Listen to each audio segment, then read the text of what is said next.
There's a worrying new report out this morning from the American Cancer Society finding that colon and breast cancer cases are rising among younger adults. We're talking about people under the age of 55. Colon cancer now the leading cause of death in men under 50 and second for women in the very same age group. CBS News chief medical correspondent Dr. Jon LaPook joins us now. Doctor, thank you very much for being here. What more can you tell us about the why here? Why is this happening? Well, first of all, I spoke last night to Rebecca Siegel, who's the lead author for the American Cancer Society. She gave me the inside. The possible reasons why are all theoretical. For one thing, obesity is increasing, so it's linked to obesity. Something in our diet, something in the environment.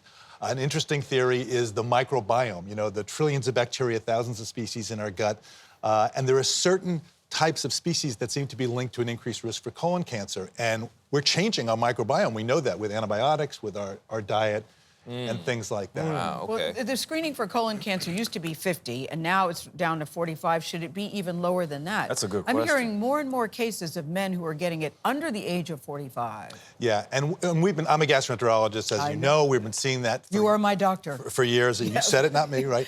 We've been seeing this for years, and I will just say this. The guidelines that said we're going to move it from 50 for people at average risk down to 45, that just changed like a few years ago. So there hasn't been time yet for the statistics to catch up with that. And don't forget something else, which is we've been seeing an increased risk of colon cancer incidence for years, right? It takes a number of years for that then to translate to increased deaths because you don't die right away. And what Rebecca Siegel told me last night that she's concerned is 6 of the top 10 causes for colon cancer, cancer deaths are increasing. And so even though the deaths haven't increased yet, is this a warning signal that says, hey, let's take a look at this because it could translate into increased deaths down the line. And speaking of increasing, breast cancer cases are increasing for women under 50.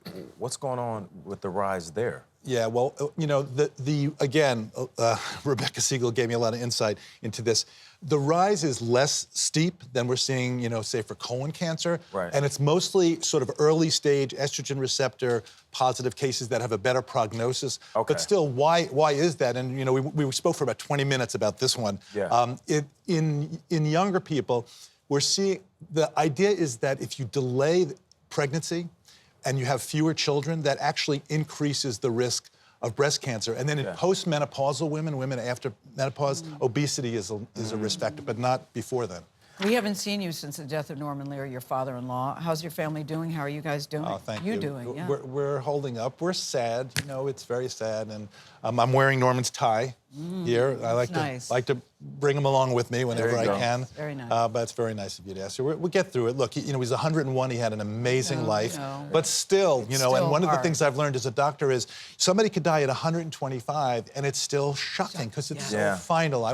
We saw a movie, Kate and I saw a movie the other day, and we wanted to pick up the phone and call him, and we couldn't.